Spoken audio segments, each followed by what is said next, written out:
En Pensando las Noticias, los referentes de la realidad, junto a nosotros. Bien, y vamos a tener hoy un privilegio enorme, le cuento a usted, querido oyente. Lo único que yo le voy a decir es que este hombre nació en la paternal, que incluso ya se ha hecho una película sobre su vida y mire que todavía tiene mucho por hacer, mucho por andar, vendrá seguramente la segunda, en algún momento, pero le voy a pedir a él mismo que se presente. Está aquí el doctor Adolfo Reutemann, pero entonces usted dice, ¿y quién es Adolfo Reutemann? ¿Quién es Adolfo Reutemann? Bienvenido.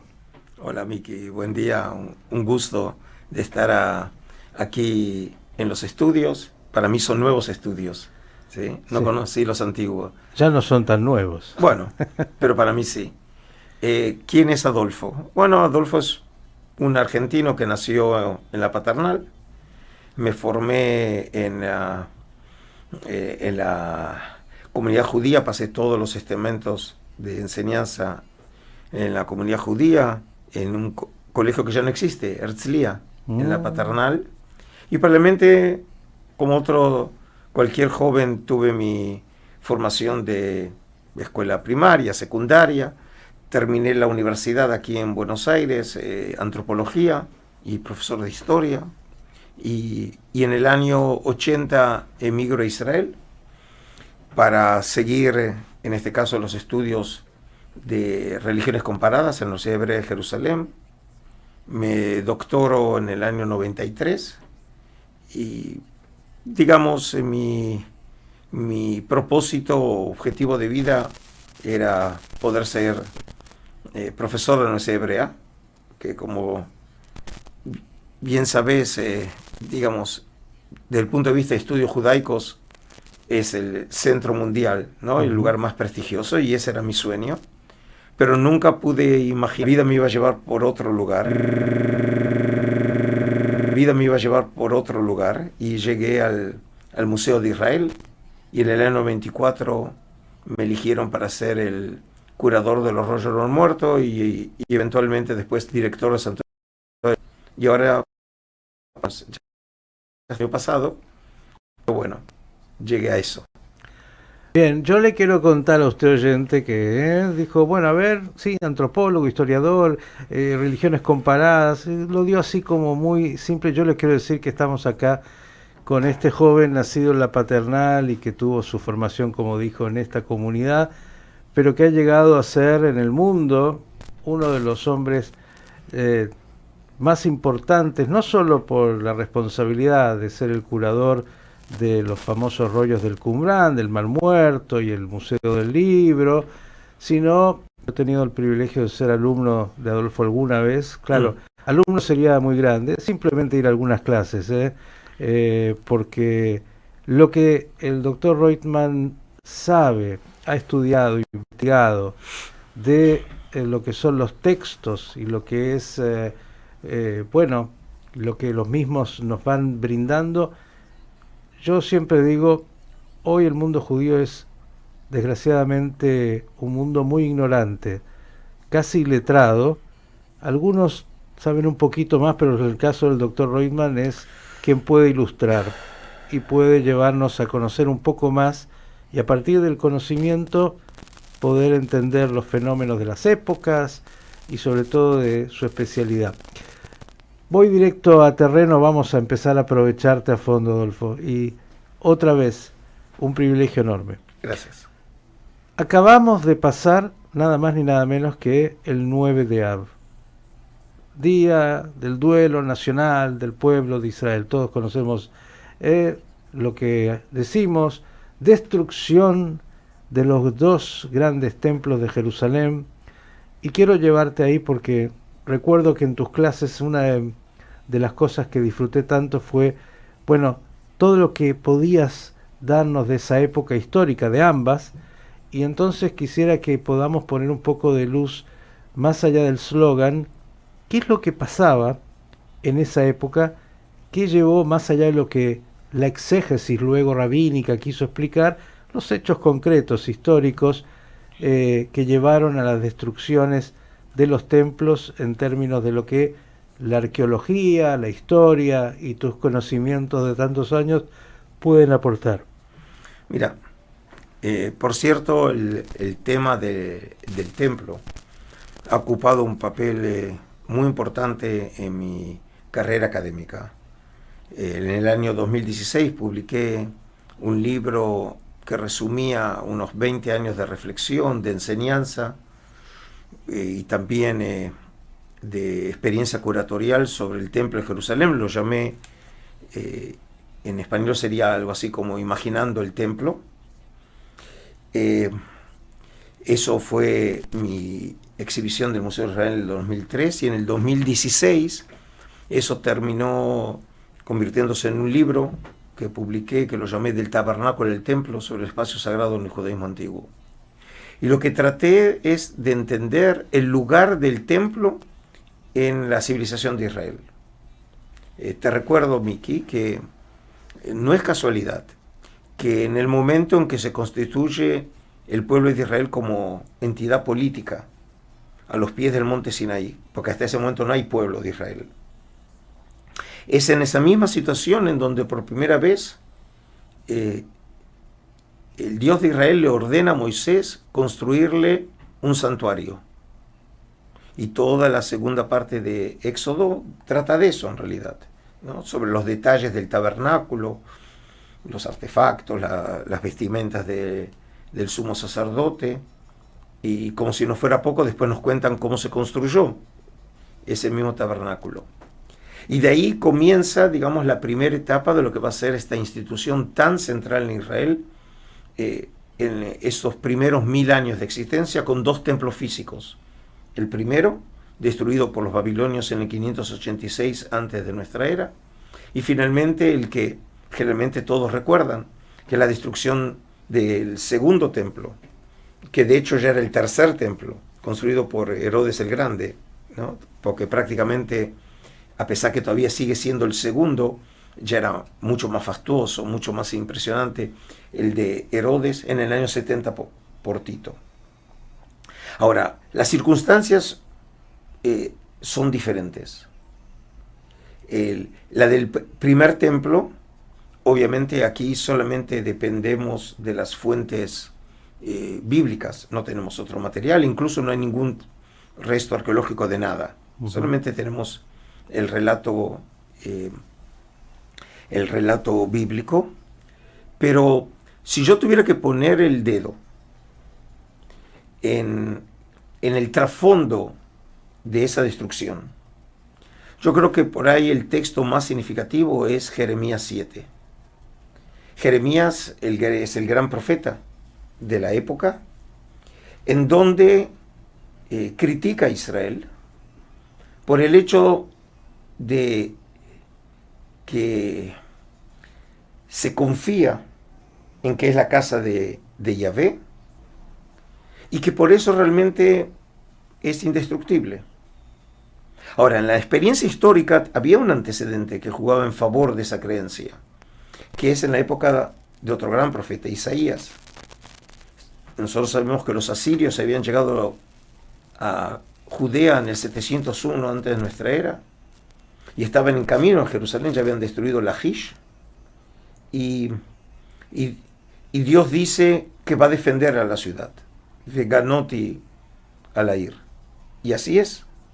Por alguna razón, el texto bíblico habla de un tipo de milagro, ¿no? Los asirios finalmente no conquistan la ciudad, y eso quedó en la memoria colectiva, que Dios protegió su casa. ¿Sí?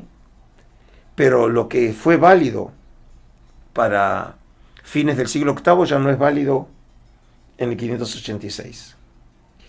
Y por eso Jeremías, de hecho, sale en contra de esa misma tradición que se había establecido ya en Israel, como diciendo: no sigan teniendo esa confianza, porque si ustedes se siguen comportando como lo hacen, y obviamente la crítica era una crítica social, prácticas inmorales, no solamente cúlticas, ¿sí?, sino inmorales, dice, le va a pasar lo mismo, y aquí utiliza un argumento histórico que es Shiloh. Entonces dice, fíjense, Si ya pasó una vez, puede volver a pasar otra vez. Y pasó. Ahora, obviamente, nosotros no podemos saber si realmente el profeta Jeremías dijo o no dijo lo que se le atribuye, porque muchas veces conocemos lo que se llama una profecía ex eventu, digamos, una vez sabiendo que pasó. Con el diario del lunes. Tal cual. Entonces, ya ahora todos somos mucho más sabios y podemos explicar, digamos, lo que sucedió. Pero de todas maneras, esto fue una verdadera hecatombe, que incluso en la memoria colectiva de Israel todos recuerdan la segunda destrucción, pero la segunda destrucción ya fue la segunda, esa fue la primera.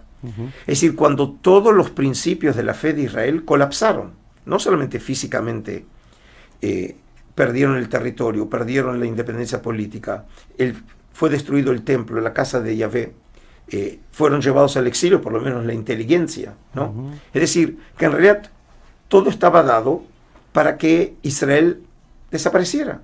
Eso es lo que tendría que haber pasado, pero no sucedió.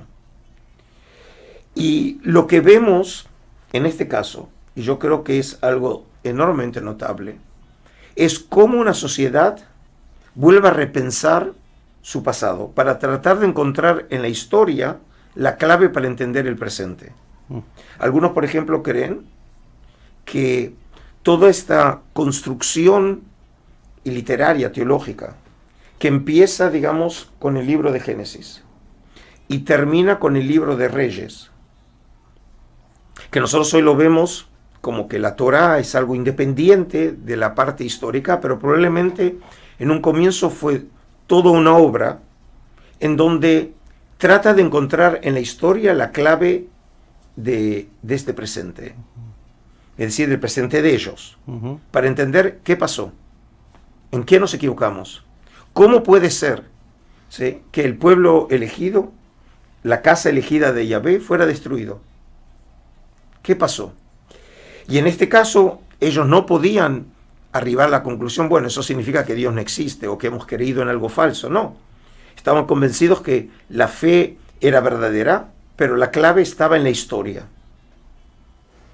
Luego pasamos a interpretar el mensaje de la época, qué es lo que pasó, qué es lo que el Todopoderoso nos está diciendo en términos de los acontecimientos y en la evolución de lo que está planteando acá el doctor Reutemann. Solo para seguir, recuerden, existían el tabernáculo, el templo móvil durante el tiempo del desierto.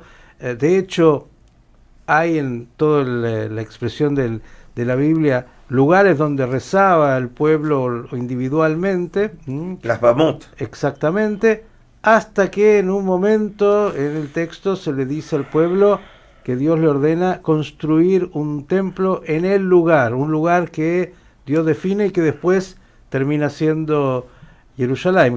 Bueno, la historia es un poco compleja porque te recuerdo que estamos en el libro de Samuel, cuando David viene al profeta de la época, Natán, y le dice la gran idea que se le ocurrió. Dice, argumentando que, bueno, él como rey tiene su casa, ¿por qué Dios no lo va a tener?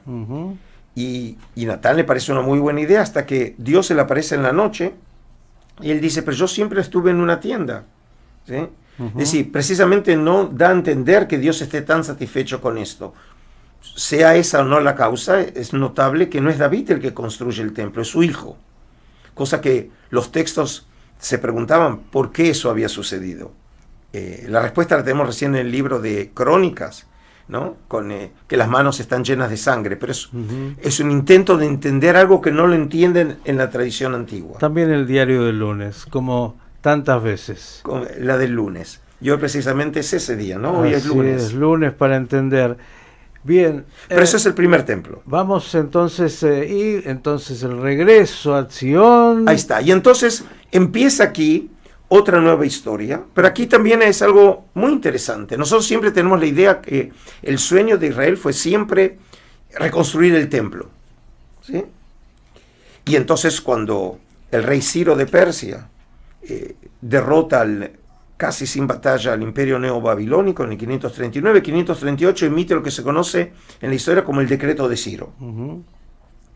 Y ese decreto que lo tenemos en dos versiones, lo tenemos en hebreo en el capítulo 1 de Esdras y lo tenemos luego en lo que sería el texto oficial, el decreto en el capítulo 6, en el libro de Esdras, le permite a los judaítas, todavía no son judíos, son los judaítas, regresar a la tierra de Israel, incluso con ayuda del gobierno, para reconstruir el templo, para darles, digamos, autonomía cultural, no política, obviamente.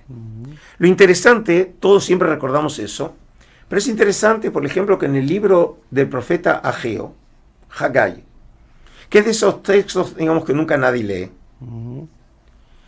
de la época persa, de la época de Darío I, algo así como 521, 520 ante nuestra era, comienza diciendo y citando a aquellos que dicen que no ha llegado el momento de construir la casa de Yahvé. Suena conocido, sigamos. Claro que suena conocido. Siempre le digo a mis alumnos, nosotros seguimos el mismo paradigma con diferencia de 2500 años, más o menos. Pero el profeta Haggai, junto con Zeharia, con Zacarías, serían los pragmatistas, los que dicen, nos dan la oportunidad, hay que aprovechar. ¿Sí? Y finalmente el templo fue construido por Zorobabel, a pesar de que no se lo menciona en el texto.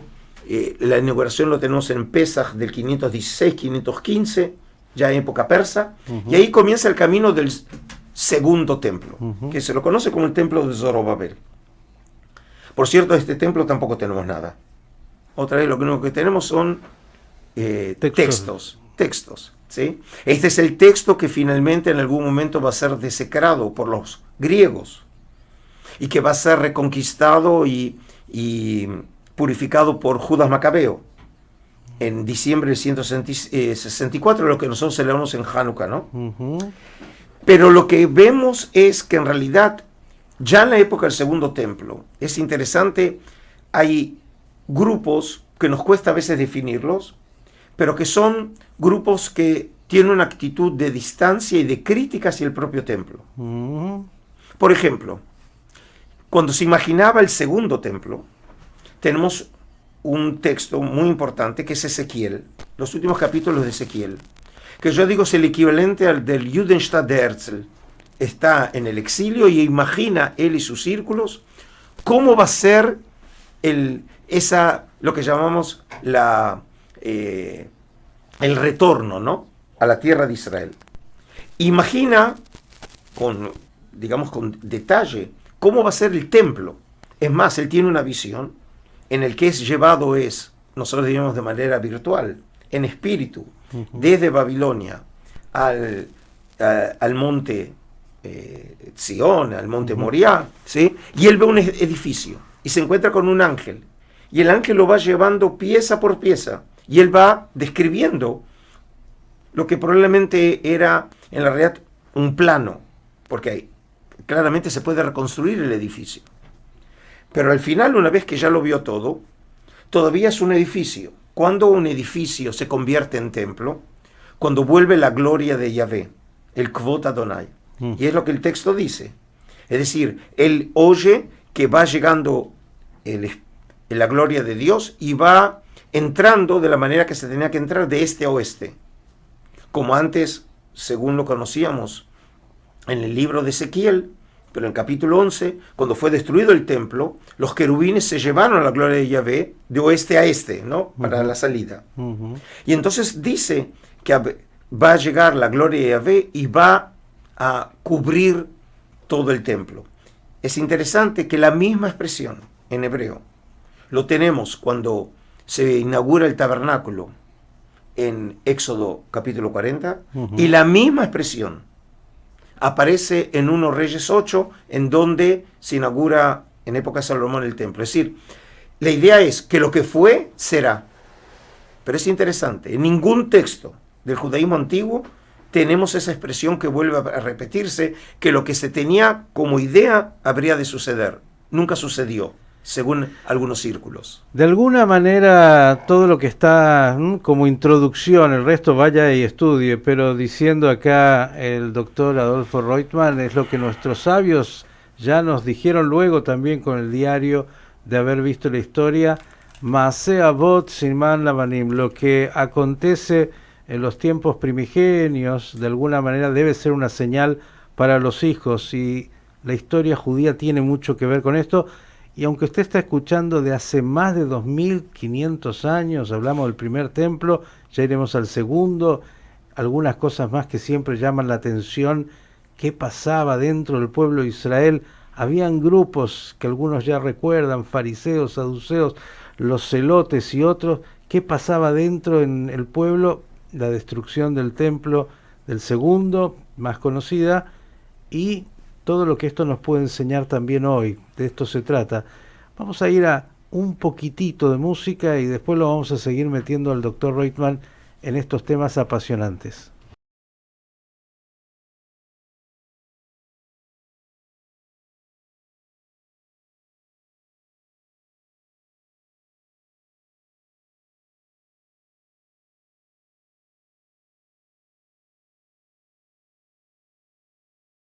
Ahí los ríos de Babilonia nos sentábamos y llorábamos recordando ese primer templo. Volvimos y se reconstruye y vamos a ese segundo. Ya estamos en el segundo templo. Y entonces aquí a mis alumnos siempre les trato de mostrar que estamos, yo diría, hay dos caras en la moneda. Está una, por ejemplo, que es el templo en la época, lo que llamamos intertestamentaria, posbíblica, o del segundo templo, que después de la época de los macabeos sufre una transformación fundamental, transformándose en uno de los grandes edificios del mundo antiguo, ¿sí?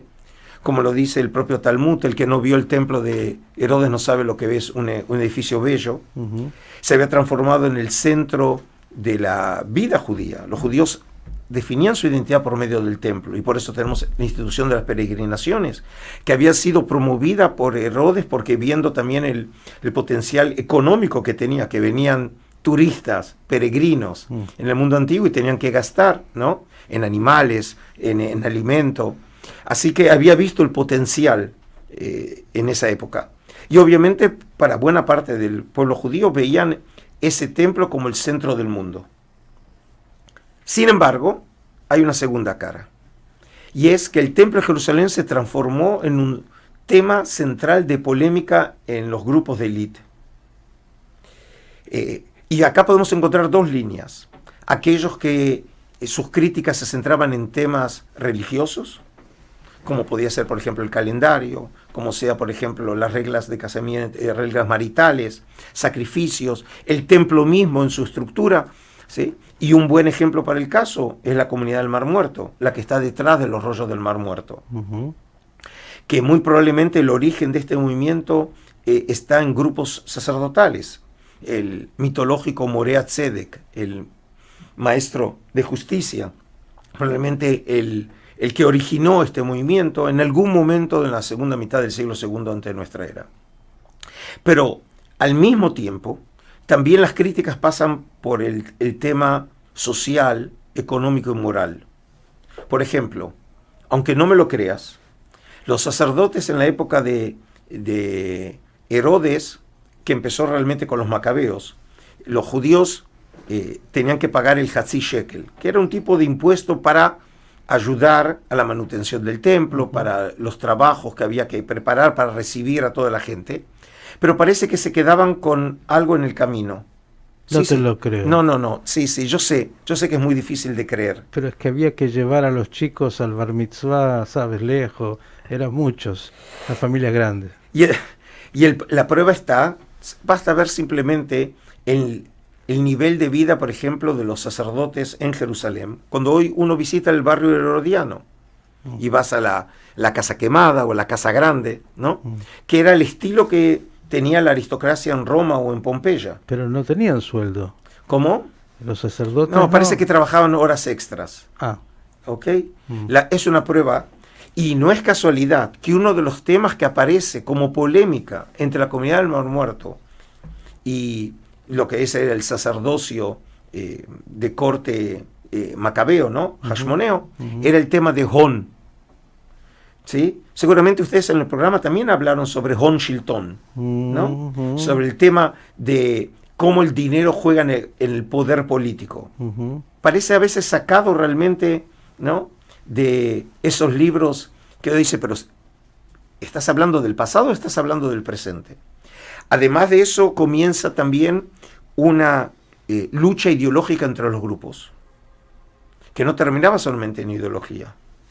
Tenemos, por ejemplo, grupos que terminan siendo literalmente grupos terroristas, como son los celotas, ¿sí?, como son los sicarios, que hoy, por ejemplo, el uso de la palabra que tenemos viene de ahí, de esa época. Grupos que terminan judíos matando a otros judíos porque los tildan de colaboracionistas con Roma, o por ejemplo los ven a ellos como muy,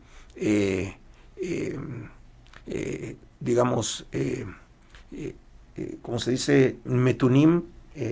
¿Entregados? No, Netunim, Metunim. ¿Cómo se dice?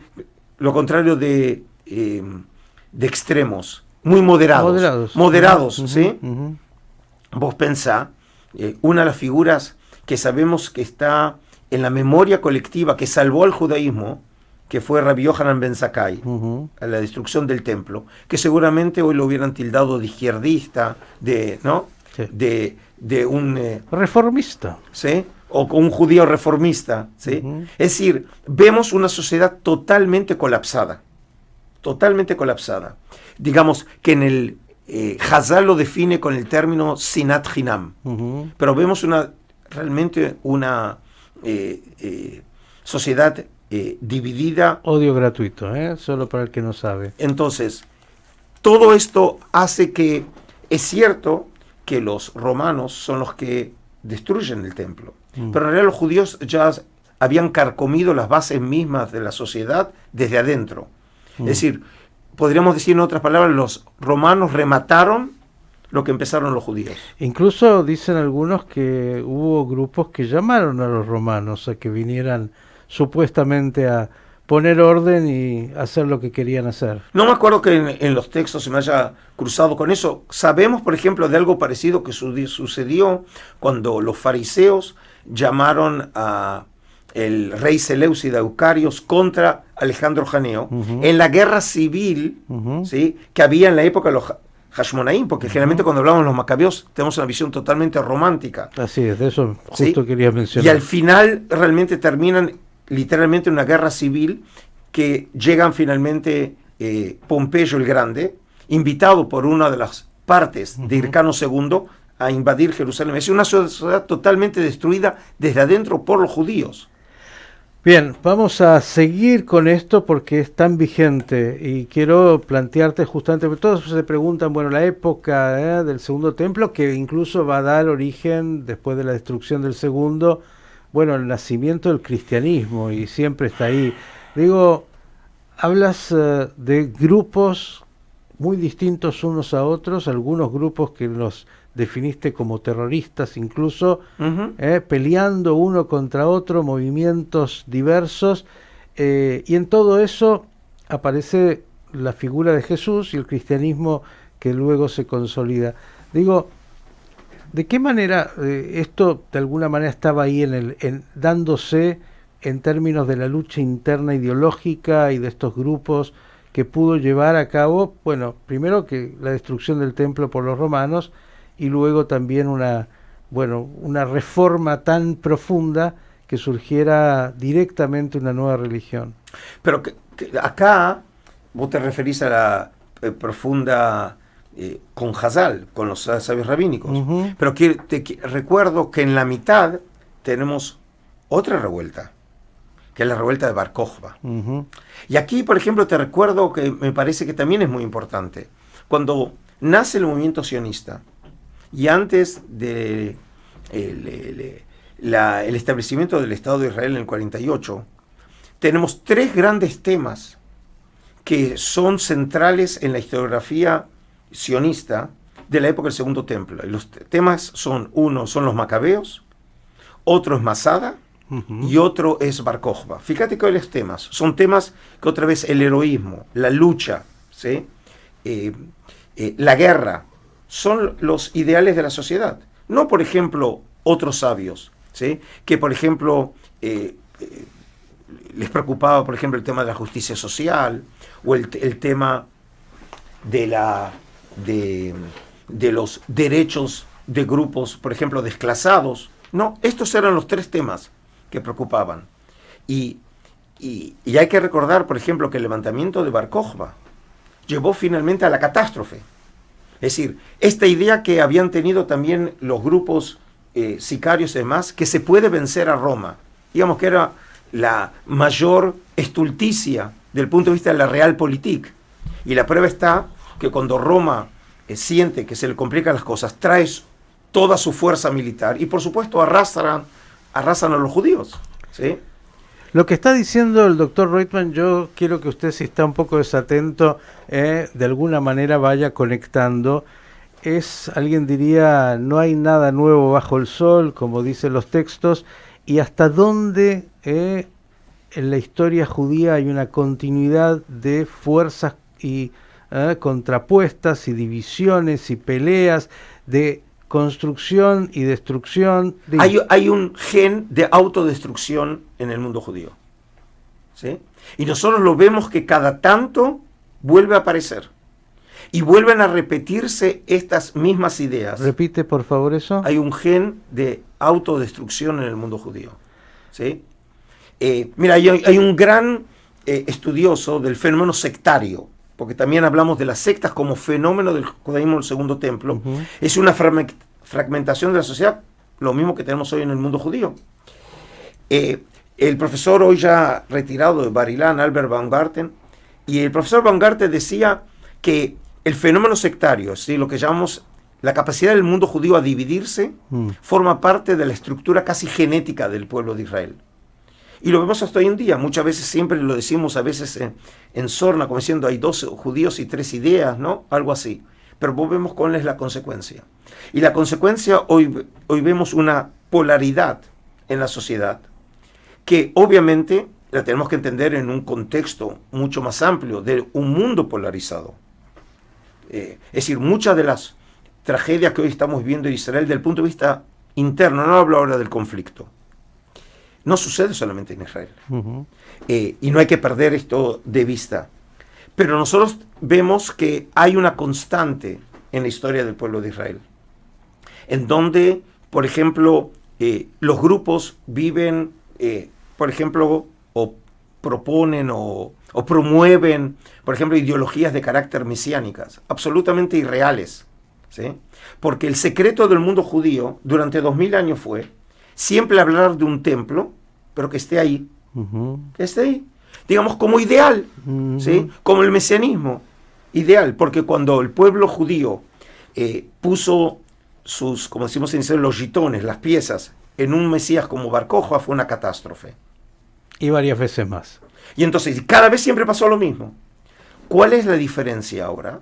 Que lo que alguna vez, como dije, durante siglos fue siempre un ideal, ahora es Apocalipsis now. Ahora lo quiero ahora, ¿sí? Y lo vemos, por ejemplo, cuando sucedió, realmente sucedió. Si podemos decir que empiezan esa esperanza como ya los pasos del Mesías se oían con el nacimiento del Estado de Israel. Y quedó bueno. Tenemos, por ejemplo, la tfilá, ¿no?, la oración del Reishitz Michat Geulatenu. Reishitz Michat Geulatenu. El inicio de nuestra redención. La catástrofe empezó lo que creíamos que era la gran bendición, que fue la guerra del 67. Y eso cambió todas las reglas de juego. Y la prueba está que ya uno de los grandes filósofos modernos, como fue Yeshayahu Leibovich, él lo vio. No sé si era porque era Leibovich o porque era Yeshayahu, pero él lo vio en el 67. Y él supo, y lo dijo claramente, que el tema de los territorios era un tema clave. Y por lo tanto Israel tenía que olvidarse de los territorios. Eso era el comienzo del fin. Pero lo dijo en el 67, cuando todos estaban con la euforia. Y después vino la guerra del Kippur. Y después de la guerra del Kippur empieza este movimiento de grupos como, por ejemplo, los grupos, lo que llaman los mitnahalim, ¿no?, que empieza a ser simplemente un intento de retorno a la tierra histórica, que es cierto, como es Samaria y Judea, y que hoy lo tenemos, ¿sí?, con una situación que de facto, ¿sí?, ya cuando se habla, por ejemplo, y otra vez no es mi tema, yo simplemente soy un simple ciudadano y me ocupo del mundo antiguo, pero se habla de Samaria y Judea y la solución de 2 estados, es decir, pero ya no hay casi lo que repartir. Es lo que sucedió en la realidad, y obviamente fue una clara política sistemática durante décadas al resultado que hoy tenemos. Y todo eso ahora nos explota en la cara. Eso nos explota en la cara. Es un monstruo, un golem, que los propios israelíes crearon, ¿sí? Y entonces no sabemos de dónde sucede. Y por supuesto enseguida el argumento es la judeofobia, nos odia el mundo, schmunk, ¿no? Y ese tipo de argumentos en donde no entendemos que en última instancia no somos una superpotencia y que dependemos del mundo. Alguna vez hemos tenido una charla muy extensa, la pueden buscar en nuestros archivos, sobre justamente el tema del mesianismo en el judaísmo. Es un tema clave y comprenderlo bien, como decía recién el doctor Reutemann, el mesianismo además nace en momentos de crisis profunda, no estamos muy distantes, y ayer vimos otra vez, por ejemplo, de manera muy explícita, como un ministro, nada más que el ministro Itamar Ben-Gvir, con una visión mesiánica enfervorecida, va a la explanada del templo, va ahí, reza y dice que, bueno, vamos hacia eso. Digo, esto no es nuevo, se expresa en la política de hoy de Israel, pero estábamos hablando, y fuimos y venimos, pero siempre es lo mismo, sobre cómo la división interna. No te voy a pedir la cura, porque si la tuvieras te dan el Nobel y varios más, pero esta tendencia de autodestrucción, de fragmentación, de lucha interna, incluso yo pensaba en las sectas, no tengo una visión muy clara, pero me imagino que vivían cada una casi insolarmente, es decir, totalmente aislada una de la otra, casi como hoy lo que puede ser la vivencia del mundo ultra ortodoxo israelí, que a veces no tiene ningún contacto y están a pocos kilómetros del mundo secular israelí o de otros mundos internos. Digo, es una sociedad que produce estos, llamaban algunos agudot, ¿no?, espacios de cada tribu o pequeños grupos que cada uno vive aislado del otro, ¿no? Mira, por supuesto, si nosotros ponemos nuestra atención en el presente, el presente es realmente desesperante, uno se siente envuelto por la oscuridad. Pero creo que hay ciertos rayos de luz. Y creo que, por lo menos, quiero agarrarme de eso, porque si no, uno cae en la desesperación, la desesperanza. Por ejemplo, el lugar de la sociedad civil hoy en el Estado de Israel, que lo vimos, por ejemplo, cómo reaccionó frente a la inactividad del gobierno el 7 de octubre del 23, cuando no hubo capacidad de respuesta. La sociedad civil tomó el asta. Cuando comenzó, por ejemplo, lo que se llamó la reforma judicial en enero del 23, fue la sociedad civil que dijo hasta acá. Y la sociedad civil salió por decenas de miles. Fueron situaciones que nosotros no habíamos vivido en Israel. Lo único que se recordaba siempre es Sabra Beshatila, ¿no? Esas manifestaciones en masa que salieron, y finalmente en esos momentos el gobierno tuvo que parar. El asesinato de Rabin. El asesinato de Rabin, ¿sí? Cuando lo intentó, por ejemplo, Netanyahu echar entonces al ministro de Defensa Gallant, la sociedad civil salió a la calle. La Histadrut declaró huelga nacional. Porque es la gran pregunta, ¿cuándo va a volver a pasar algo así? Obviamente, cuando decimos Neshek Yom Adin, es el arma del fin de los tiempos, no puedes usarla todo el tiempo. Es cuando llegó realmente al final. Es interesante, quiero que usted pueda escuchar con atención lo que está diciendo el doctor Reutemann, hablando, mire, de su especialidad que es, los textos antiguos, la historia del pueblo judío, primer y segundo templo, cómo estos fenómenos se repiten, ¿no? Cómo ya en esa época había un sacerdocio que abusaba de su lugar y poder, tenía privilegios. Si usted mira un poquito la realidad israelí hoy, saque sus conclusiones. Había un poder político que era cuestionado y tenía lo suyo, que intentaba imponer. Digo, todos los fenómenos que uno puede leer hoy en la realidad israelí que se están dando, grupos que luchan unos contra otros, combaten de la peor manera, algunos que por ejemplo hoy no quieren participar del ejército, con la excusa, digo, todas estas cosas que uno podría casi hacer analogías, Adolfo, ¿no? En términos de todo. Sí, ¿no? pero no son forzadas. Mira, en un libro que yo publiqué en el año 2020 en México, en la serie prestigiosa Historia Mínima, es Historia Mínima de los Judíos en la Antigüedad. Uh-huh. Termino al final, después de hablar de historia, hablo sobre las implicaciones ideológicas y educativas que tiene el estudio de la historia, específicamente en la época del Segundo Templo, diciendo que los historiadores no fuimos dotados de la bendición de la profecía. Cuando nos preguntan qué va a pasar, le digo, no sé, pero yo sí sé lo que pasó. Y por lo tanto yo veo la historia, y lo defino ahí también en el libro, como un laboratorio social, que nos permite ver a través de la experiencia histórica, y aquí tengo la perspectiva de 2000 años, no estoy hablando de lo que sucedió hace unas décadas y uno todavía es parte de esa historia. Uh-huh. Yo tengo ahora una perspectiva bien amplia. ¿Qué sucede cuándo? Entonces, otra vez, no sé lo que va a pasar, pero sé lo que pasó. Y vemos lo que pasó. Vemos una sociedad totalmente desintegrada, donde hoy se está quedando, digamos, sin posibilidad y capacidad de reacción, porque las circunstancias nos superan a todos.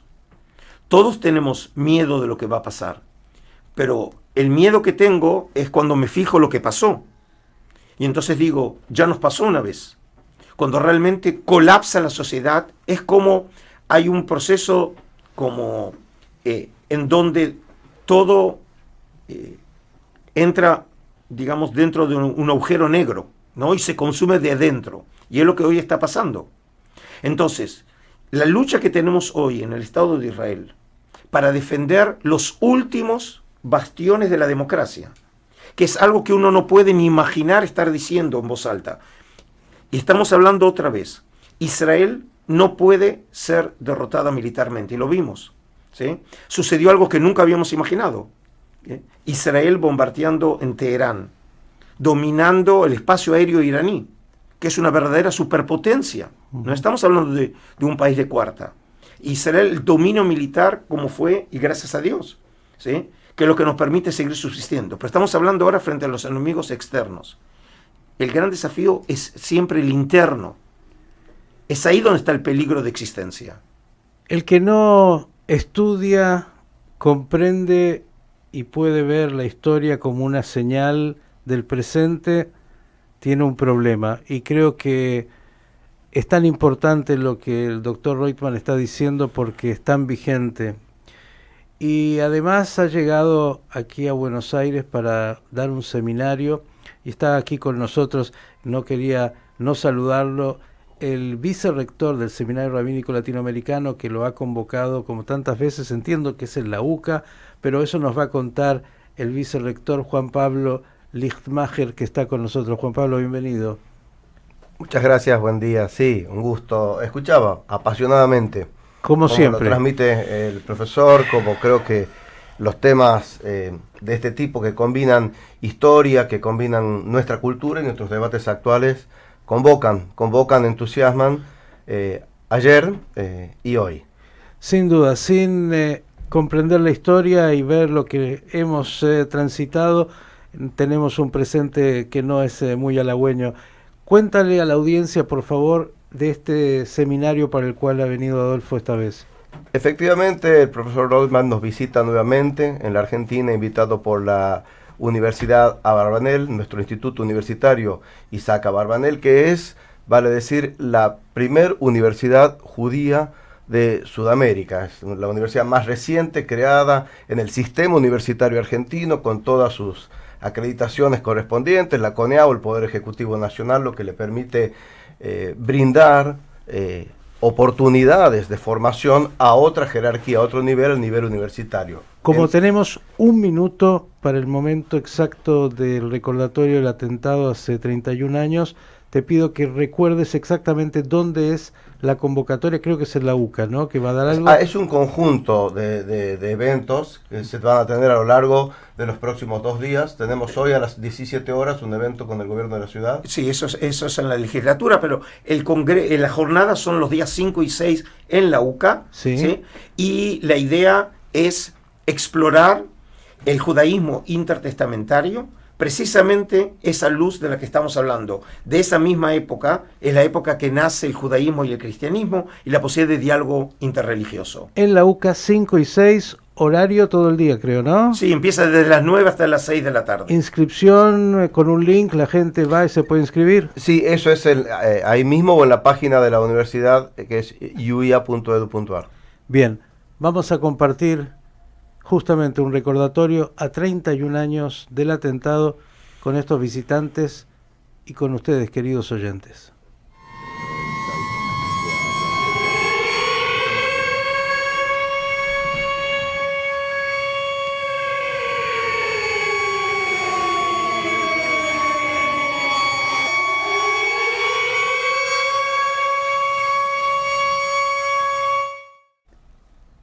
אל מלא רחמים שוכן במרומים, אמצא מנוחה נכונה תחת כנפי השכינה, ומעלות קדושים וטהורים, כזוהר הרקיע מזהירים את נשמות אחינו ואחיותינו, שנרצחו בפיגוע אכזרי בבניין הקהילה באמיה.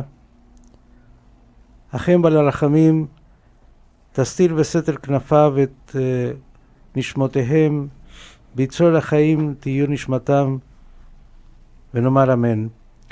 Que Dios pueda dar en sus alas el lugar a todos aquellos que fueron asesinados en el atentado aquí en la AMIA hace 31 años, que pueda hacer que sus almas brillen en el esplendor y que nos sigan convocando también en esta historia reciente a poder hacer nuestra parte a través de nuestra acción para poner el compromiso para que la memoria de ellos siga viva y para que en este mundo el terrorismo sea extirpado, porque recordando la historia podemos ser protagonistas del presente y en lo posible no repetir el dolor que él mismo nos haya traído.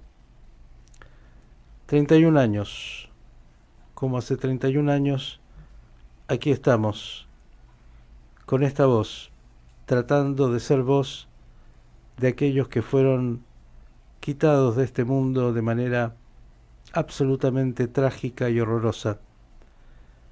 Está con nosotros ya Dani Saltzman desde Miami en esta continuidad. Estamos, Dani, en este día hace 31 años, 10 de Av, lunes también, y estamos aquí en el estudio con el doctor Adolfo Reutemann y también con el vicerrector del seminario rabínico Juan Pablo Lichtenberger. Te saludamos, Dani, ¿cómo estás?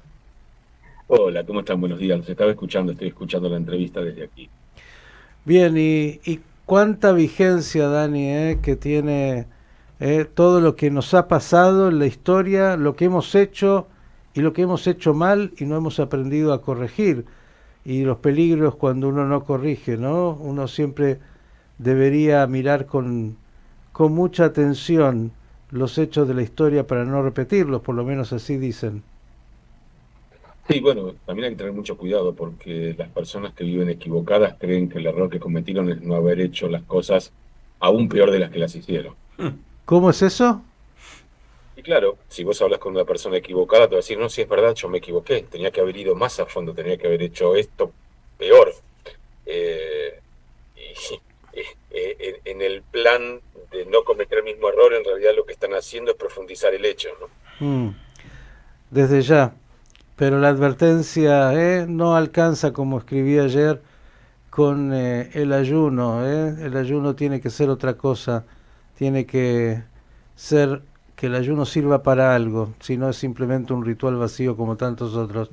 Vamos a ir al desdoble, como siempre, a esta hora, y luego del panorama de noticias, por ahí Adolfo y también Juan Pablo se quedan un ratito más aquí, compartiendo el pase hacia el coffee break y pudiendo pensar juntos esta realidad que nos toca y este desafío permanente de la historia judía. Qué importante que es leer la historia, qué importante es ir a los textos. No hay nada nuevo bajo el sol y uno cree tantas veces que la historia comienza y termina con uno y nada de eso es cierto.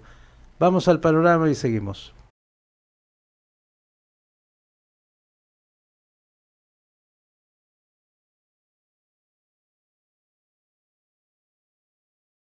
Y como siempre usted sabe, los momentos que tenemos aquí entre la pausa del panorama de noticias y algo de música, se dan los diálogos siempre más interesantes, porque claro, al doctor Reutemann usted tiene que escucharlo permanentemente. Yo lo invito, tiene tantos materiales en YouTube, donde usted quiera, incluso en la radio, ya tantas veces lo hemos entrevistado, y la vigencia que tiene todo lo que dice es tan contundente y tan preocupante a la vez, digo, porque aquel que no aprende de la historia tiende a repetirla, y lo decimos como una frase, y yo le diría que claro, la manera primera para no repetir la historia es estudiarla, cosa que no hacemos.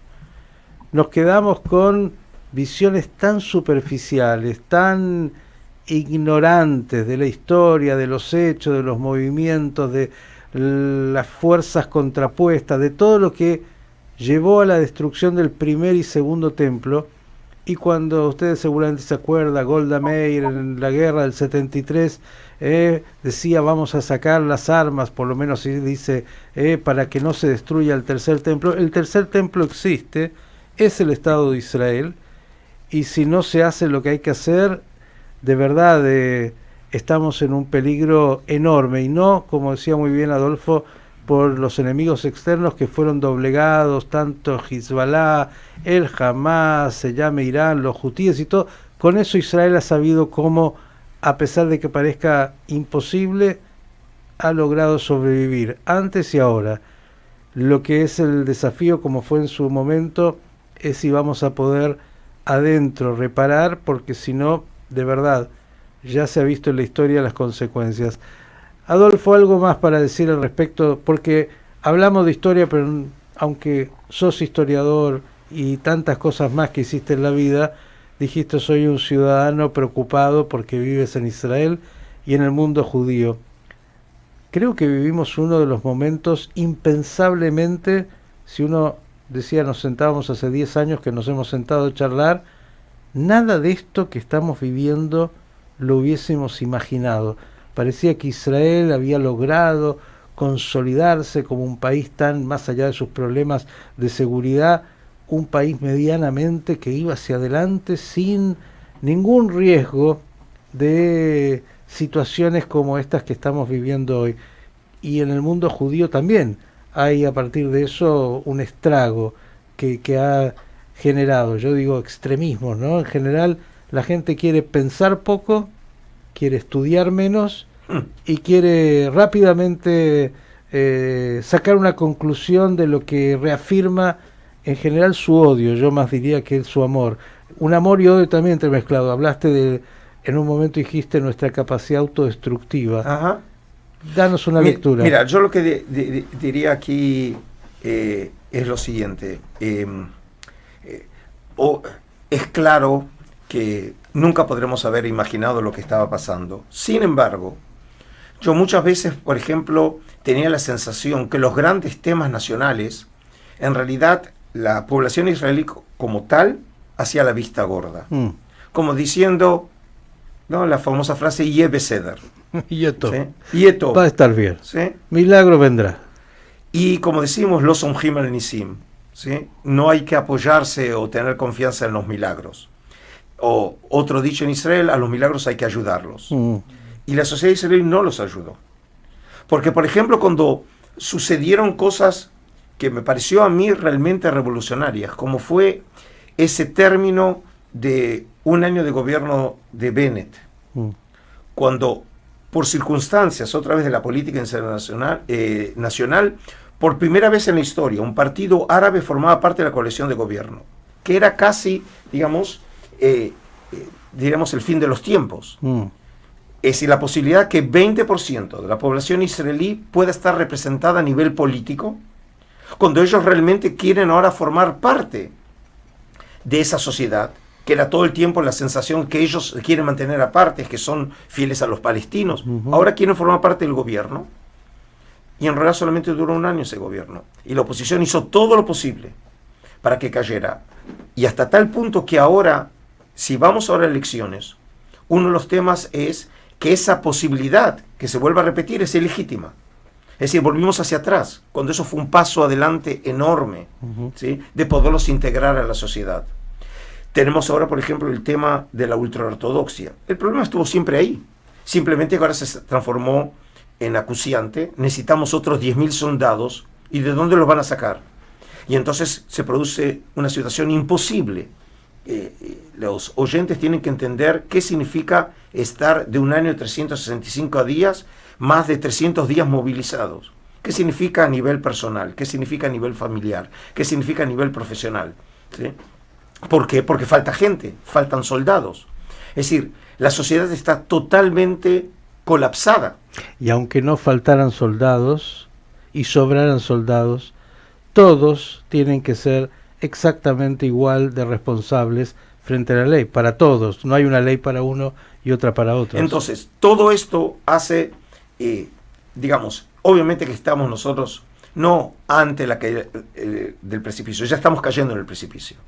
Estamos cayendo en el precipicio. Y la cuestión es, estos momentos de crisis nacionales son también momentos en que podemos empezar de nuevo, de alguna manera, volver a repensar, porque obviamente ya no podemos volver a lo que fue. Lo que fue se terminó. Queda solamente en nuestra memoria. Ese Israel ya no existe. Existe lo que vemos la presente crisis. Ahora, yo estuve dando un curso en México, precisamente, ¿qué podemos aprender de las crisis nacionales? Y las hemos tenido. Y otra vez me fijé en la historia. Y como dije, todo estaba hecho para que el pueblo de Israel desapareciera con el primer templo. Obviamente después del segundo templo, de la crisis y de la derrota de Bar Kokhba. ¿Cuál fue el secreto? Y yo creo que el secreto fue otra vez en lo que nos enseñó el judaísmo histórico. Cuando se produce ese encuentro que no sabemos si se llegó a ocurrir en la historia entre Rabbi Yohanan ben Zakkai, un moderado, ¿sí?, para otros seguramente un traidor, porque se escapa, deja Jerusalén, y se encuentra con Vespasiano, el general Vespasiano, el futuro emperador de Roma, y dice: Tenli Yavne vejajamea, dame la ciudad de Yavne, ¿sí?, y sus sabios. Y ahí estuvo el secreto. Es decir, la posibilidad justamente en el estudio, ¿sí?, en volver a estudiar, como dijimos, las fuentes, es encontrar inspiración en la historia. Y aquí quiero conectar algo que vos lo mencionaste, precisamente una de las razones de mi venida aquí, que son las 2 jornadas de estudio, de reflexión sobre el judaísmo intertestamentario, con el futuro, dentro de la posibilidad de la universidad de crear lo que yo sugería y fue aceptado como idea o proyecto, la posibilidad de hacer una maestría en judaísmo intertestamentario, que es una época realmente desconocida. No existe carrera semejante en todo el mundo hispano, existe en los Estados Unidos, existe en Europa, pero no en el mundo hispano, que es estudiar unos 700 años de historia, que no es poca cosa, entre el mundo bíblico y el mundo rabínico. Pero lo que tiene esta época además es que precisamente si es la época en donde se llega a cabo esta desintegración de la sociedad, aquí nace lo que va a ser, son las raíces del futuro judaísmo rabínico, y nace la futura iglesia, con estas figuras ya señeras de la historia de universal, como son Juan el Bautista, Jesús, Pablo.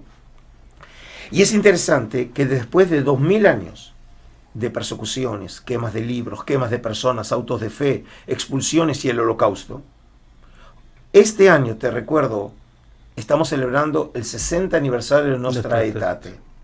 Es decir, interesante, ¿no? Ujú. Son 60 años, que por cierto también son 60 años del Museo de Israel y del Santuario del Libro.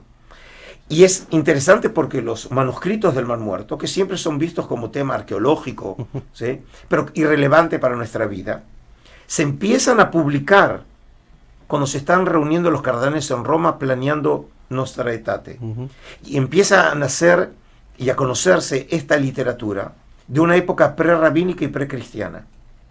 Y hoy nos parece algo obvio que judíos y cristianos se pueden sentar a dialogar, que hay relaciones diplomáticas entre la Santa Sede y el Estado de Israel, cosa que hubiera sido inimaginable hace unas décadas atrás. Ujú. Y por eso, por ejemplo, tenemos que pensar que muchas veces estas realidades que a veces nos envuelven con crisis, cuando la oscuridad nos envuelve, cuando ha llegado el invierno, Ujú. tenemos siempre que entender que mañana va a salir el sol. Y otra vez, ¿dónde encontramos esa esperanza? En esos textos, en esos hombres que también vivieron esas oscuridades y que ellos creyeron que va a haber un mundo mejor y que realmente después lo hay. Yo quisiera nada más sumarme a lo que estás diciendo y vamos a ir a Dani de vuelta, pensando en que no tengamos en esta crisis que pasar, Adolfo, por los dolores tan terribles que ya hemos vivido en la historia, los costos enormes que hemos tenido que pagar justamente en la historia por... Que estamos pagando. Sí, sí, pero pagando. que podrían ser incluso mucho más graves Sí. que los que estamos pagando en una época de un profundo trauma. Y agregar algo a lo que decía simplemente como parte también de la reflexión, así como en el mundo ha surgido, y más allá de Israel, un momento de suma oscuridad, y el antisemitismo es siempre la expresión primera de la oscuridad que viene al mundo y a Occidente, también ver a los aliados que nos están ayudando a mirar la realidad con posibilidades.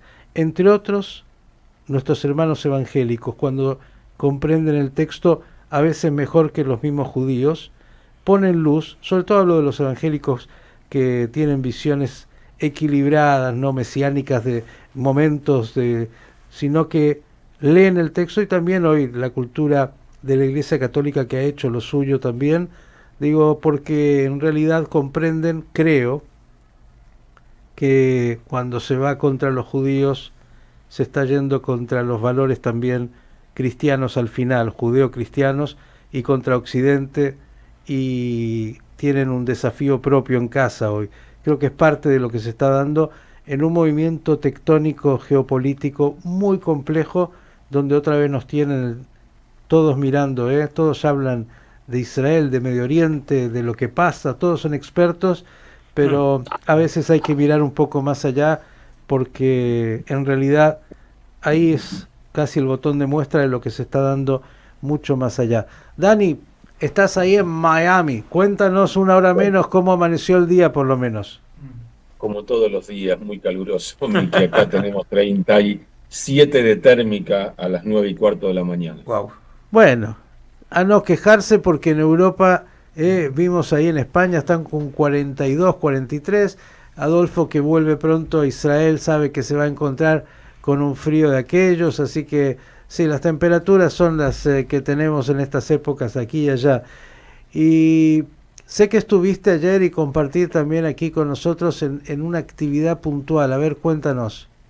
Mira, el 15 de octubre del 23, o sea, 8 días después del ataque del 7 de octubre, un grupo de personas se reunieron y organizaron lo que se llama Run for Their Lives. En ese momento se armaron 230 grupos en todo el mundo, de gente que sale a hacer una caminata por los secuestrados. En ese momento eran todos, y con el tiempo llegamos a estos 50 que todavía estamos esperando. También es verdad que esa marcha en algún momento tuvo 600 personas y hoy tiene 25 o 30, pero cada domingo se junta la gente y lo hace en 195 locaciones a lo largo de todo el mundo, 195.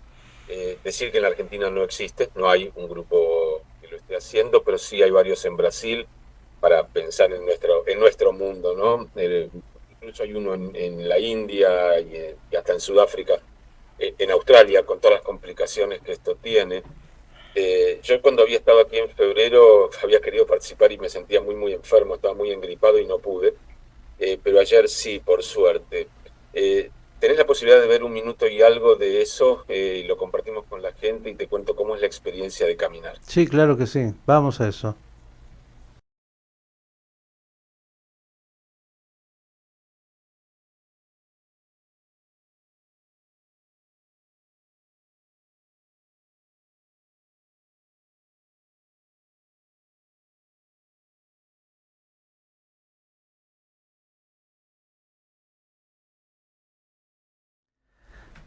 La caminata.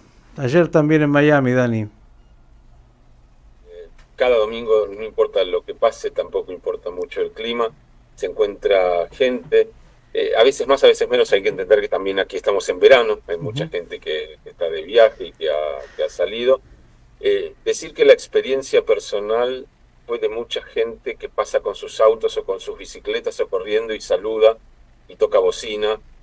No, yo no vi ayer ninguna expresión en contrario. Sí me contaron que alguna vez hubo una sola situación ligeramente complicada y la policía se hizo cargo. Ahí la policía nos estaba siguiendo, cortaba las calles con mucha amabilidad. ¿Sabes qué, Dani? Sí. Casi para cerrar este diálogo también con Adolfo, yo me lo voy a robar unos minutos para mi placer, si es posible, en un café. Pensaba cuando veía esto, y casi como un cierre de todo lo que hemos charlado, que viste que hay señales para el que cree y el que no cree de la historia de la humanidad. Y si uno ve lo que está pasando en el mundo después del 7 de octubre, que ahí en Miami y en tantas ciudades salgan a caminar y a decir que hay que traer a 50, viste que 50 personas parecen la nada en este mundo, se cae un avión, un tren, accidente, 20 que estarán vivos, digo, y hay una movilización en el mundo que va mucho más allá incluso de los 50 que están en Gaza, y por otro lado ves las otras fuerzas que aparecen con tanto odio. Esto no se da por lo que está pasando entre Rusia y Ucrania, ni en Mozambique, ni en tantos lugares en el mundo. Se da porque está otra vez en el centro de la historia el pueblo judío, la tierra de Israel, y esta historia que tiene que ver con algo que uno a veces no puede racionalmente solo poder comprender. Digo, hasta dónde lo que se está jugando y dando en el mundo, y que tiene tantas manifestaciones como estas, que dirías, pero si para tantas causas nadie sale, nadie se moviliza, para unos y para otros. Creo que es una muestra, y por eso lo importante de todas las expresiones de aquellos que, bueno, están clamando por que el mundo vuelva a tener luz en un momento de tanta crisis y oscuridad, interna y externa. Así que pasarte la posta para que continúes en este día 10 de Av, recordando nuevamente a 31 años lo que acá vivimos, y que, como enseñaron los maestros, el templo continuó quemándose el 10. No creer que el 9 se terminó la historia, al contrario, el 10, el 11, el 12, si no hacemos lo que tenemos que hacer y escuchamos y aprendemos de la historia, desgraciadamente la destrucción continuará, y hay que poner atención, estar alertas, y además de alertas, hacer nuestra parte. Por eso acá seguiremos haciendo la nuestra, Dani. Un abrazo. Miki, solamente contarte que yo los estaba escuchando antes y pensaba en lo que recién dijiste, ¿no? Primero, para empezar a reconstruir el templo, primero hay que apagar el incendio. Estamos en tiempo de apagar incendios, y es lo que nos está pasando.